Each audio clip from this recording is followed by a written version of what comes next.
Hey guys and girls, welcome back to 999. Where we left off, we just escaped the room flooded with water, but all the water's coming into the hallway, things are happening. We're gonna find out how Junpei can fix this predicament.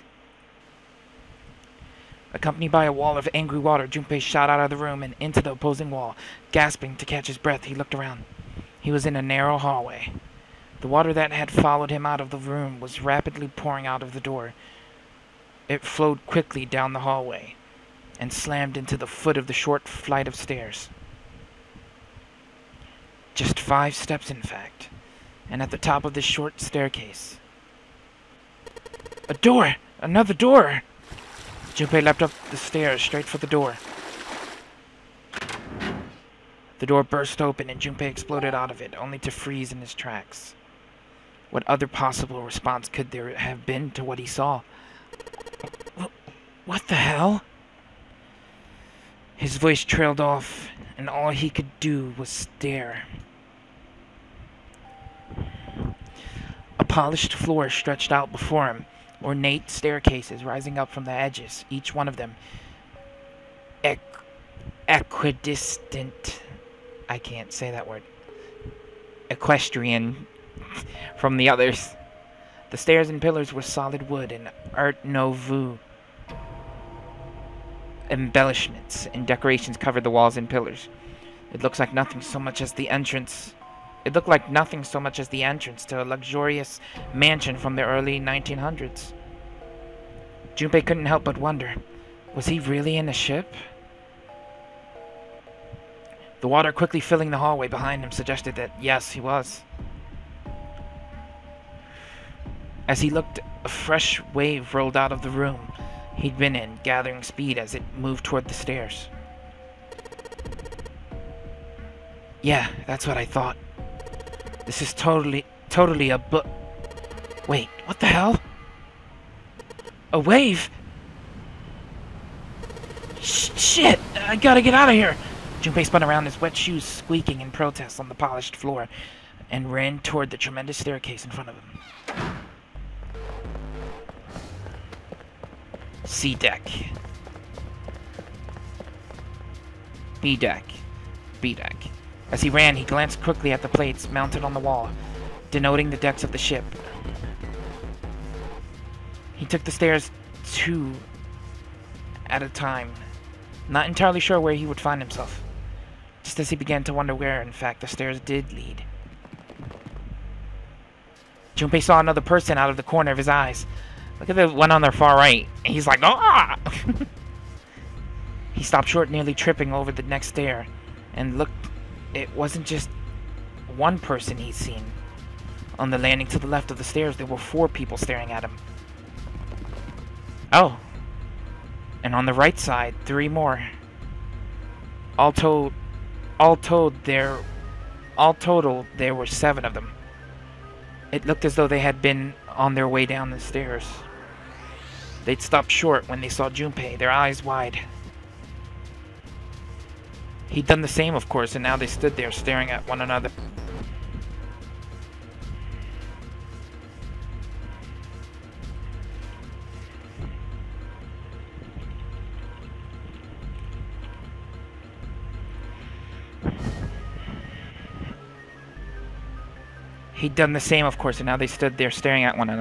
Junpei didn't move, one foot placed awkwardly on the next step in the middle of a stride. Who were these people? This entire interaction lasted only a matter of seconds. The woman spoke to Junpei, and time began to move again. I guess there's another one of us now. The woman was dressed, Junpei thought, rather like a dancer. Her clothes covered very little, and her prodigious jewelry little more. Hey you, come on, hurry. With no further ceremony, she ran straight past Junpei and toward the doors behind him. The sudden proximity of a woman with such striking assets left Junpei momentarily stunned. But the others wasted no time and quickly followed the strange woman. The first to pass Junpei was a young man with silver hair. He threw a quick glance in Junpei's direction as he ran, muttering, one of us, huh? Following him was an older man, his face calm and without fear. Soft wrinkles sprouted from his eyes, and he came close enough as he passed for Junpei to see wisps of gray in his hair. His composure and shock of hair struck Junpei as rather like that of an elderly lion. Going up won't do you any good. There are 2 doors, but neither of them will open. The next to speak was a girl with pink hair and a high voice. Come on! Aren't you coming? You gotta hurry! Her small hand was wrapped around the wrist of another man. His eyes were closed almost as though he were sleeping. His features were graceful, almost serene, and he was dressed rather elegantly for someone his age. Something about his posture seemed very refined, and Junpei couldn't help feeling he was noble and dignified somehow. He'd certainly never seen one, but this man seemed like what Junpei had always imagined a prince would be like. That's 9 of us, then. All of the cards are in hand. What does all of the cards are in hand mean, he wondered. Junpei opened his mouth to ask what the other man had meant, but the girl with pink hair rushed past him and they were gone. He turned just in time to see 2 more people running toward him. One of them had hair like a bird's nest and looked as though a stiff breeze might topple him. And the other was a veritable mountain of a man. The scrawny one said nothing and scuttled past Junpei as though he were running from something. Hey, what the hell are you just standing there for? Didn't you hear him? The doors on A deck are no good. We gotta check the doors on B deck, got it? Now go! Before he had the chance to respond, the man laid a massive hand on Junpei's shoulder. With no more effort than Junpei would have used to brush aside a fly, the man shoved him out of the way. Whoa! Thrown off balance by the man in recent events, it took Junpei a few steps to get his bearings. He finally regained his balance and looked up at what the other 7 had been running toward. There were 2 pairs of large iron doors set into the wall in front of him. They looked quite sturdy, and each had handles jutting from them.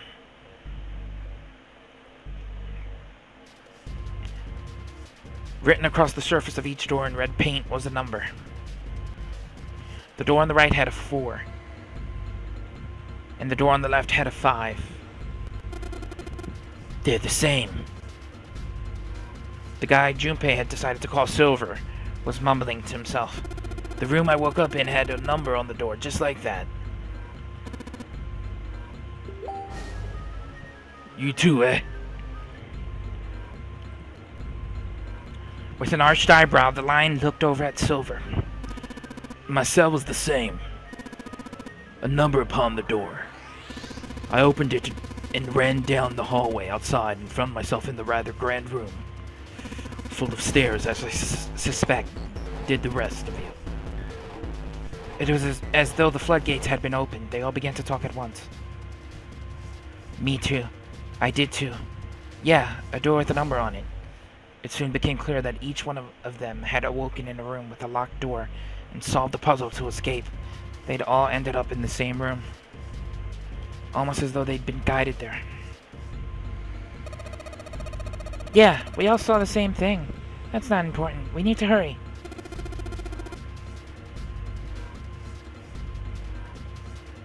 You think I don't know that, lady? Before the dancer had time to finish, Silver was already running. He grabbed hold of the door labeled 5 and pulled.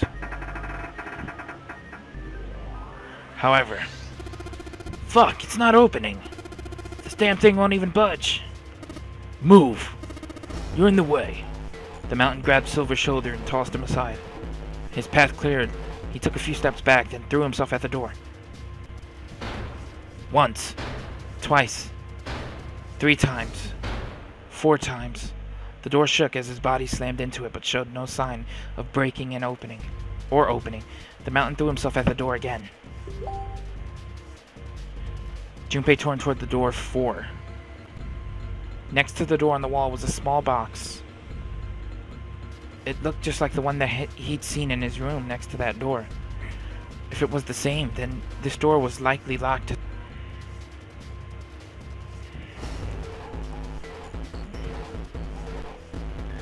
Still, he had to check. Junpei grabbed the handle and threw all of his weight onto it. God! It was locked as tight as the door next to it, as he suspected. Damn it! Junpei punched the door. It did not respond. Were these the only doors, he wondered? He'd barely finished the thought when the C-deck plate he'd passed on his way up sprang unbidden to his mind. His body moved before he had time to think. Junpei turned and ran toward the stairs. He had scarcely taken a step when, at the top of the stairs next to an ornate clock embedded in the wall, he saw a person. It was a girl. She looked to be the same age as Junpei. He froze, unable to look away from her face. He wasn't confounded by her beauty or something equally silly. No, there was another reason he couldn't take his eyes off the girl. Junpei had seen her somewhere before. He couldn't quite remember where, but he knew. He knew he'd met her before. The girl, too, stared at Junpei, similarly stunned. Her response suggested she'd seen him before as well. Without saying a word, Junpei walked slowly toward her. She didn't move. It was almost as though she was held in place by some sort of magic spell. As Junpei stepped onto her landing, the spell broke. No sooner had he set foot down than the whole ship shook a second time. Ah! The quake caught the girl unprepared, and she fell. Moving on instinct, Junpei leapt to catch her. Or so he thought.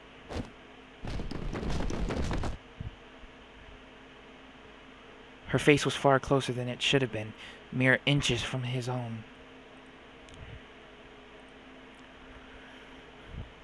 He was flat on his back, and she had landed squarely on top of him. The girl seemed as confused as he did, and her face suggested she still hadn't fully recovered from seeing him. For a moment that seemed to stretch for a very long time, they stared at one another. The ship stopped shaking. Everything was quiet. Water could be heard from the bottom of the ship, lapping faintly at walls and ceilings, but eventually that faded as well. The silence was complete. A thick, muffling blanket. At last, the girl opened her mouth. "Is that you, Jumpy?" Jumpy. Jumpy. Her words echoed through Junpei's head, and suddenly his memory returned. Akane? Why hadn't he realized it before? The girl was Akane Korishiki. She and Junpei had been friends in childhood. They'd gone to elementary school together for 6 years. But what was she doing on the ship? Her soft eyes were only inches away from his own. He could feel the warmth of her face. Feelings he thought long forgotten began to work their way to the surface. He could feel his face heating up. At that moment, a speaker crackled to life and a cold, eerie voice filled the room. "Welcome aboard. I welcome you all from the bottom of my heart to this, my vessel." With the voice's invasion, the spell between Junpei and Akane was broken, and all hints of burgeoning romance instantly forgotten. They hurriedly untangled themselves from one another and struggled to their feet. Their 7 companions had heard the voice as well, and many of their faces had gone pale. They looked around frantically, desperate to locate the source of the voice. At last they found it, a speaker set in the ceiling. "I am Zero, the captain of this ship. I am also the person who invited you here." The voice was harsh, obscured occasionally by the crackle of static, but Junpei recognized it. How could he have forgotten it? It was the same voice he had heard from the man in the gas mask. "Hey, asshole! What the hell is this? Come on, out here. I want to get a look at you." "What do you mean to do to us?" "I mean to have you participate in a game. Some of you I know are familiar with this game, the Nonori game. It is a game where you will put your life on the line." "Nonori game?" "What the hell's that?" The voice continued, implacable. The rules of the nonary game can be found upon your persons. They are simple rules. Read them. Nonary game? Hey, there's something in my pocket. Check this out. Silver reached into his pocket and pulled out a small slip of paper. The rest of them reached into their own pockets and pulled out similar slips of paper. Junpei followed suit and dug into the pocket of his pants. He felt the telltale crumple of paper, slightly damp from his earlier ordeal. Hey, I got one too. Then it would seem Zero has seen fit to grace us each with the letter. Would you mind terribly reading it to us, young man? His request had been delivered to Junpei, who, after a short moment of surprise, did as he'd been asked. On this ship, you will find a handful of doors emblazoned with numbers. We will call them the numbered doors. The doors in front of you are a pair of the same. The key to opening these numbered doors are the numbered bracelets that each of you possess. Should you total the numbers on your numbered bracelet, and find that the digital root of that number is equal to the number of that door, the door will open. Only those who have opened the door may pass through. There are, however, limits. Only 3 to 5 people can pass through one numbered door.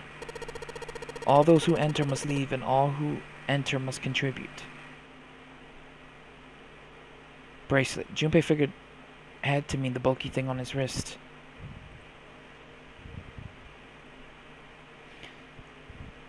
He glanced around.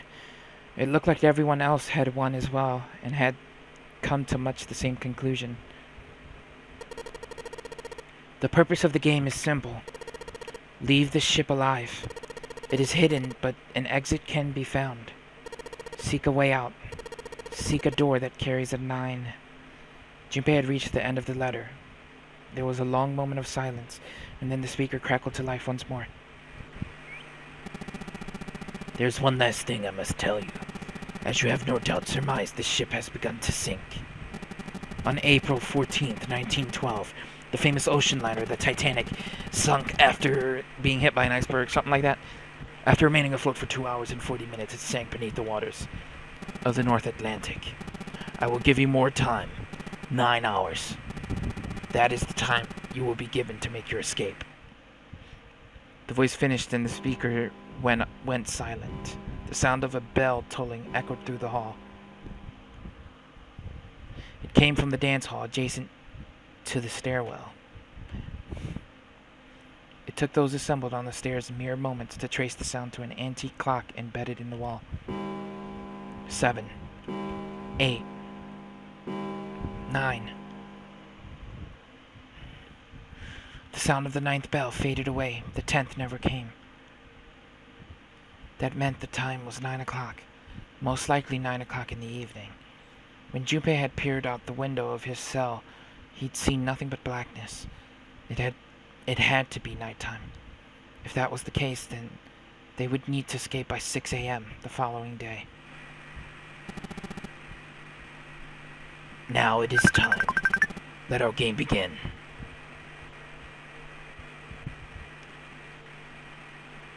Now it is time. Let our game begin.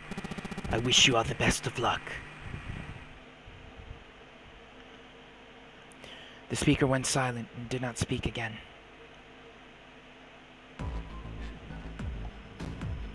Silver yelled at the speaker with language coarse enough to embarrass a sailor, but the rest of Junpei's companions were silent, deep in thought. Junpei too was consumed by his thoughts. There was a great deal he didn't understand.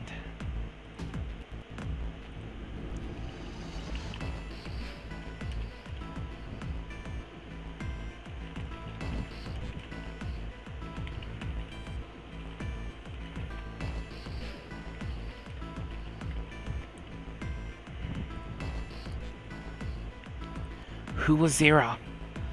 What was the nonary game? Why had he chosen to make them part of it? Was he a criminal who took delight in playing with his victims? Or did he have some other purpose? And why had Junpei been chosen as part of this insane game? Why had any of them been chosen? But one question was foremost on his mind. Akane. They hadn't seen one another since elementary school. Why had she appeared now? Coincidence? No, that seemed impossible. There had to be a reason. He didn't know what it might be, but there had to be a reason. Very well. The lion's voice seemed oddly loud in the silence. Standing around here won't do us any good. Best we get moving, don't you think? Get moving? Are you planning to open the numbered door? And hey, wait. Don't tell me you're actually going to do what this zero says. No, that's not what I mean. The lion shook his head, mildly annoyed. I'm saying let's find another way out. After all, we haven't really examined this place yet. What?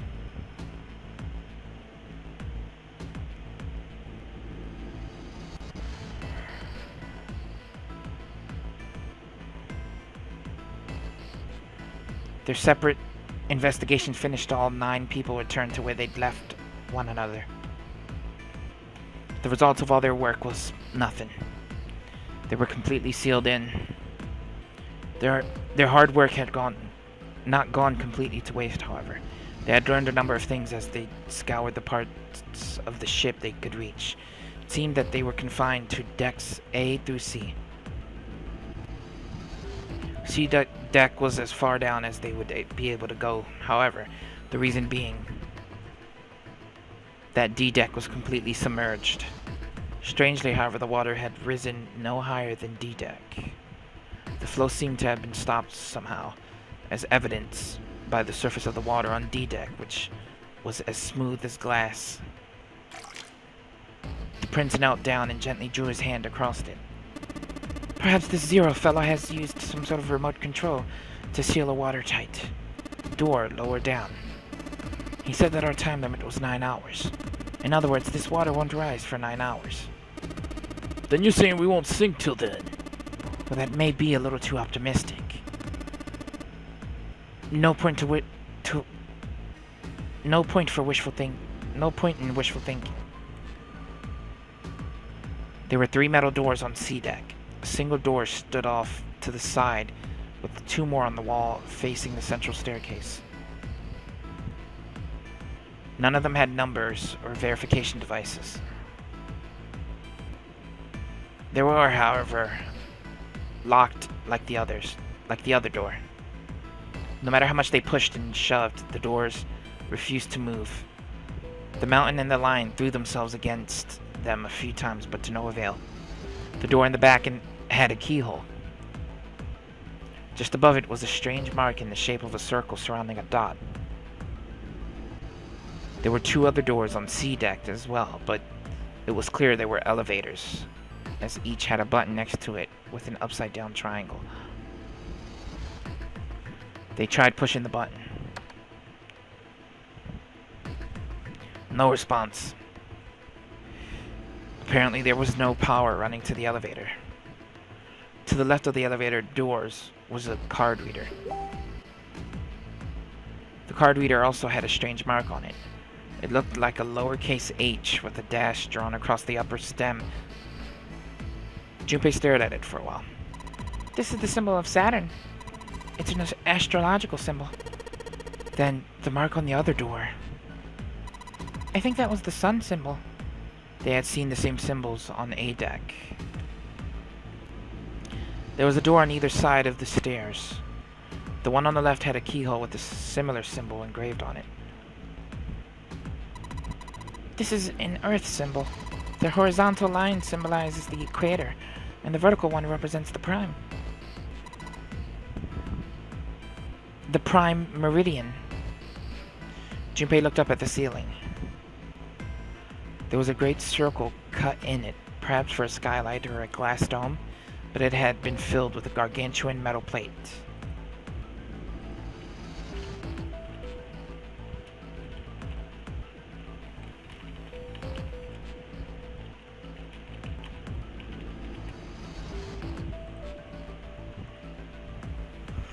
The metal looked very solid. Anything short of an explosive charge was unlikely to damage it. There were several windows along both sides of the ship, or at least there had been. They too were covered with metal plates. In other words,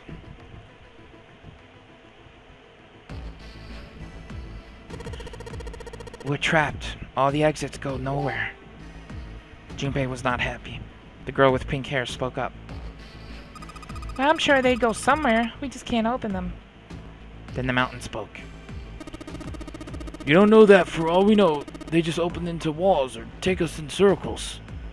The prince did not agree. No, I'm sure they go somewhere. Otherwise, what point would there be? And we can open them. Well, 2 of them at least.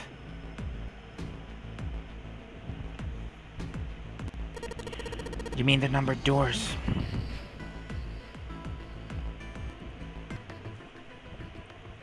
All eyes turned toward the doors with numbers on them. The atmosphere in the room grew tense. Hey, wait a minute. I think I said this earlier, but I don't think we should do that. The dancer moved in front of the doors as if to block them. We'd have to be crazy to open these doors.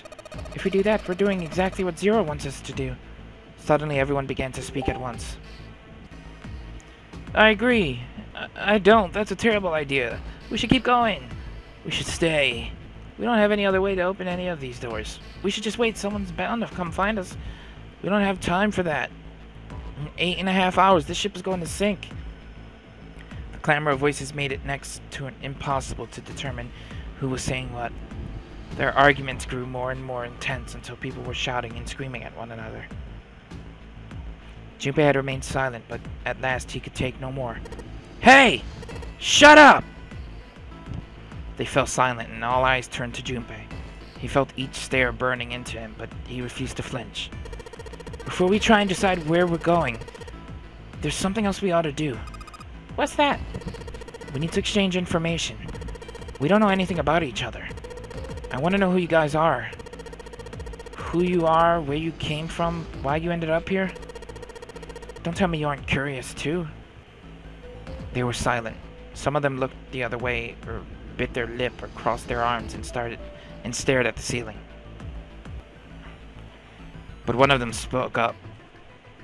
It was Akane. I agree. I think Jumpy is right. Jumpy? Oh, I'm sorry. I'm talking about him. I just call him Jumpy. His name is Junpei.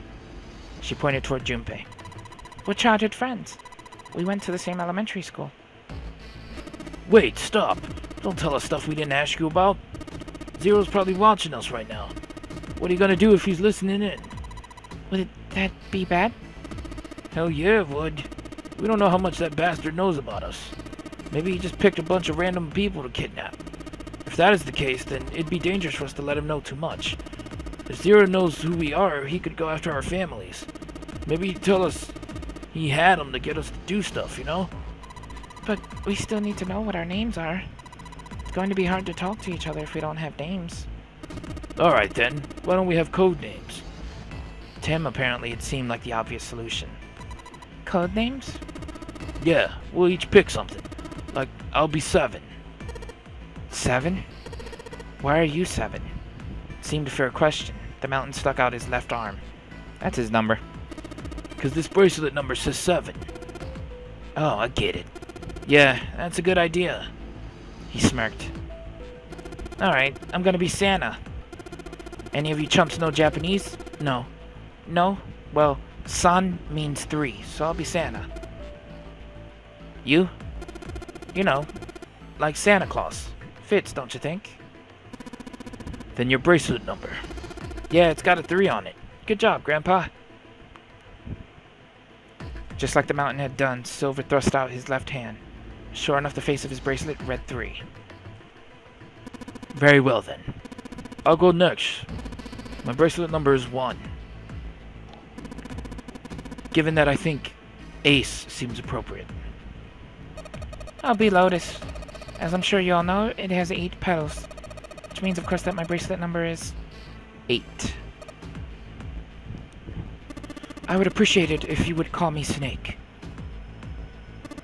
My bracelet number is 2. Since Ace has chosen cards, then I choose dice, snake eyes, clearly which is particularly relevant given that I am blind. Blind? Really? He kept his eyes closed during their entire ordeal, which had suggested something strange, but to hear it said so casually, it was something of a surprise. Everyone seemed a little nervous at the prince's proclamation, but no one seemed to know how to react to it. There was one person, however, who didn't seem to be surprised in the least. The girl with pink hair. I want to be Clover. You know, like a four-leaf clover. Good luck, right? Looking almost bored, she held out her left hand. The face of her bracelet showed the number 4. They'd come around to Junpei. He held out his bracelet. Alright, my number's 5, so my code name is gonna be... Well, I have one. It's not like there's any point to it now. The dancer cut him off in mid-sentence. I mean, we all know your name already. You're Junpei. Oh. He just wanted a cool code name. They all nodded. Akane stepped forward nervously. Then you should all call me by my name too. Because, I mean, it doesn't seem fair to Jumpy. You're thinking it's not cool for you to hide your name after you told us his. Akane fidgeted awkwardly. Junpei decided he had to do something. What's your bracelet number? It's 6. She hesitated for a moment, then held out her left hand. As she'd claimed, the bracelet's face showed a 6. Junpei looked at it for a moment and thought, Alright then, why don't we call you June? June?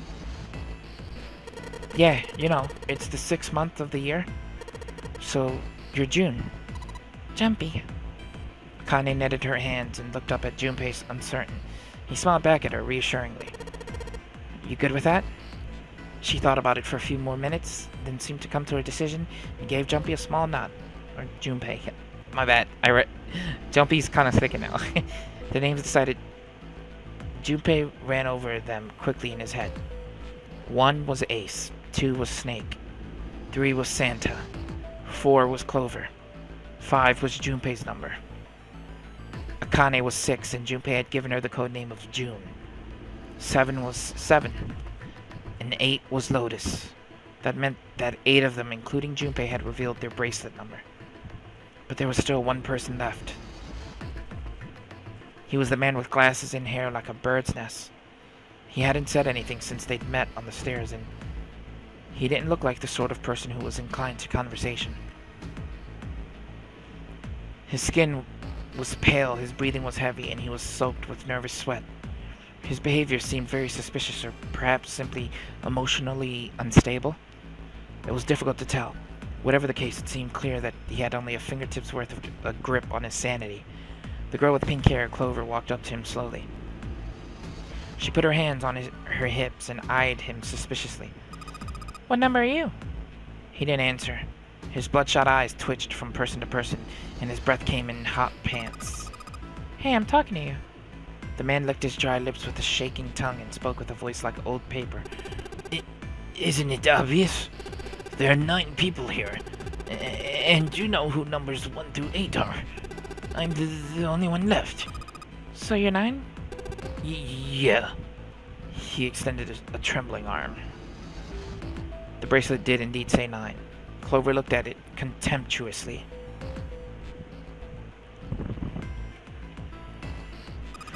What's your code name? Code name? What do you want us to call you? We all made up names, you should too. I don't need one. Why not? Because I'm not going to stay here with you. He took a shuddering breath and exhaled. Clover looked at him with something very like disgust. You got some sort of plan? I do. Yeah? What's that? You sure you want to know? Yeah. Alright. Let me show you. I'm going to do this! Ah! Aw, you bastard. Don't be doing that.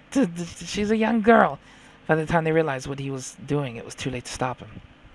The man's body moved like a snake's.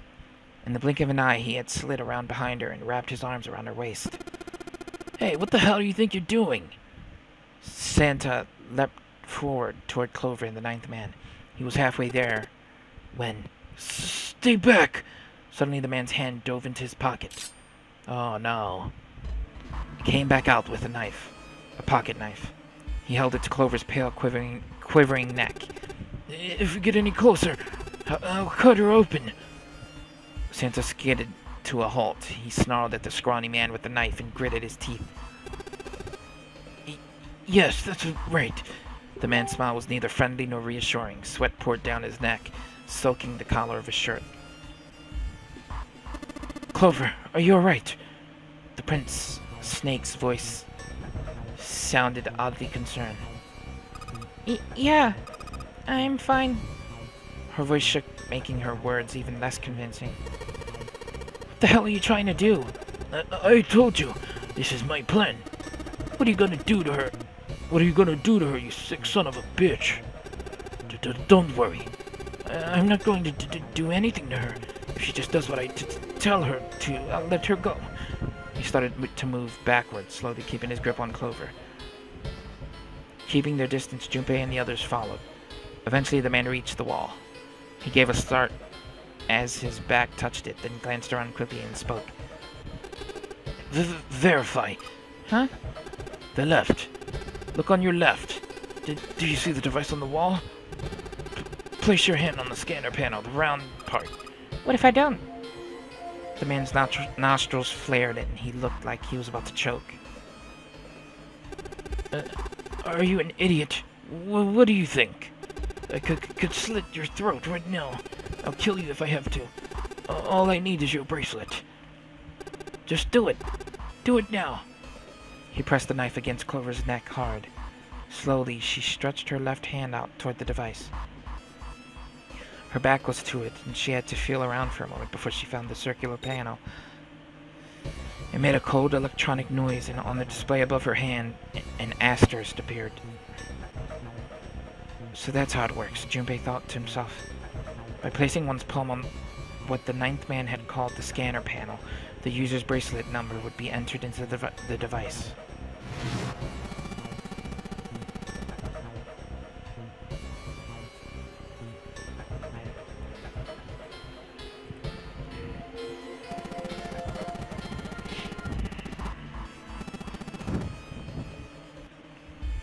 Junpei shifted his eyes to the door itself. The number on it was 5. The ninth man seemed to know a little more about the device's operation than he should. How had he known exactly what to do? Good, you're done. Next. His bloodshot eyes crept from person to person until finally they stopped on the line, Ace. You, right? You're the one with the number 1 bracelet, right? Yes, I am. So?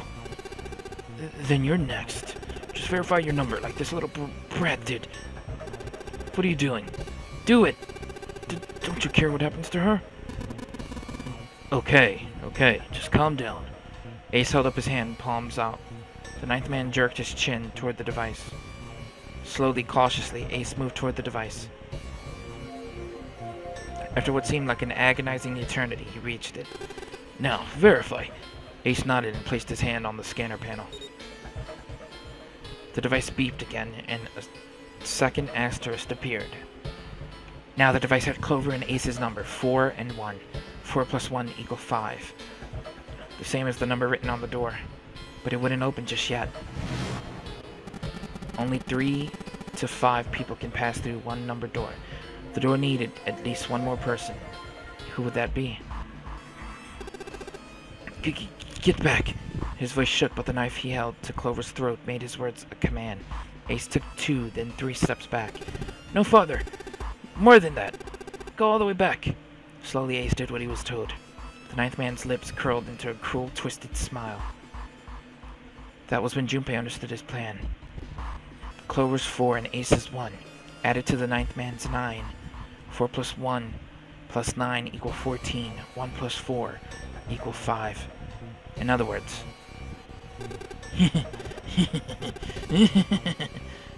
Thank God you were also cooperative. Now I can get out of this nightmare. He pressed his own hand against the scanner panel. A third asterisk appeared on the screen. He dropped his hand to the lever on the side of the device and pulled.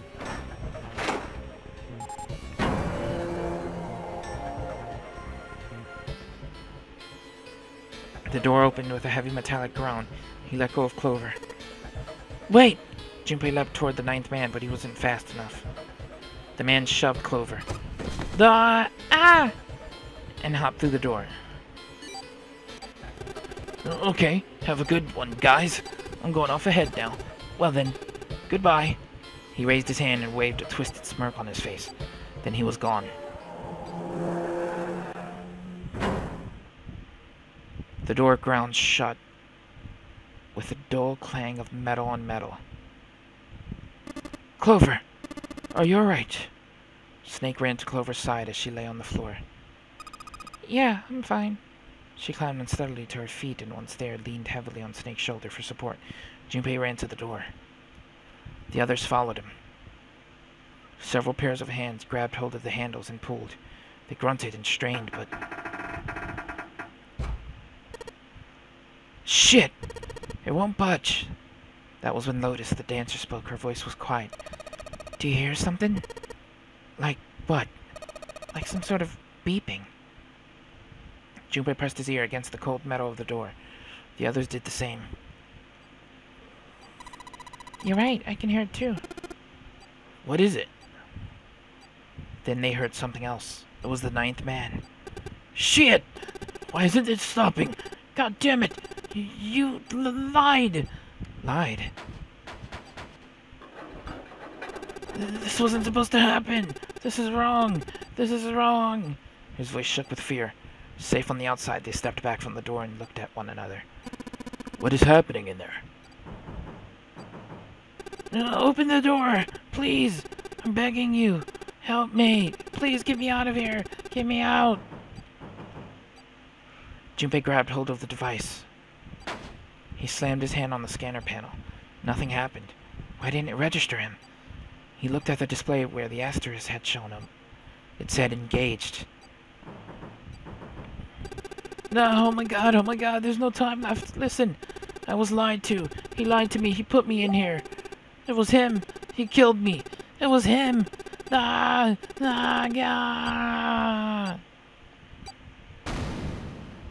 And was there a bomb inside the bracelet?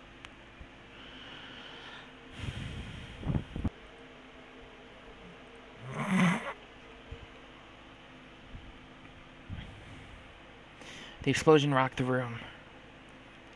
Instinctively, they ducked and stood up slowly when they realized there was no danger. No one spoke. Silence filled the room.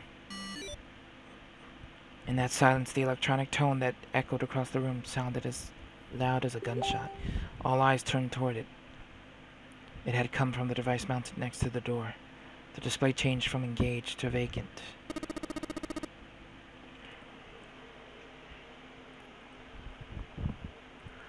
Let's see if we can open it. It had come from the device mounted next... Yeah. 7, the mountain swallowed hard. Junpei nodded and placed his hand on the scanner panel. A red asterisk appeared on the LCD panel. The device had registered Junpei's bracelet number 5. His was not enough, however. At least 2 more people were needed.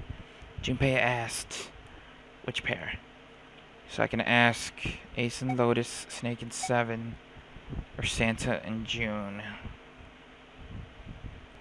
I mean, it's only fair that I try and keep June with me, right? We're trying to see if we can do anything. Santa and June, do you think you could give me a hand here? The pun was a little too on the nose, but the mood was still grim. Both Santa and June lifted their left hands silently. Why would I say feet? He verified and she followed suit. 5 plus 3 plus 6 equals 14. 1 plus 4 equals 5. They'd fulfilled the conditions. If they were to pull the lever on the side. Are you guys ready? I'm gonna open it. Junpei grabbed the lever and looked back over his shoulder. They stiffened and nodded. Junpei nodded back and set his mouth in a grim line. Then he slowly lowered.